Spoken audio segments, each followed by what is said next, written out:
रामकृष्ण हरी मातेश्वरी ऑइल्समध्ये आपलं स्वागत आहे। आज आपण काढणार आहोत पांढऱ्या तिळाचं तेल। आपण मशीनमध्ये पांढरे तीळ टाकलेले आहेत। आता मशीन ते बारीक करत आहे। आता तीळ बारीक होत आहे।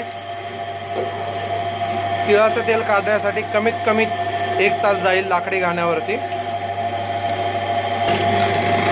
अशा प्रकारे तेल निघायला सुरुवात झालेली आहे तिळामध्ये।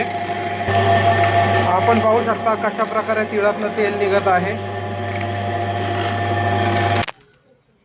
अशा प्रकारे तिळामधनं तेल निघालेलं आहे। आता आपण ते मशीनमधून काढून घेणार आहोत। तिळाचं तेल मशीनमधून पडत आहे।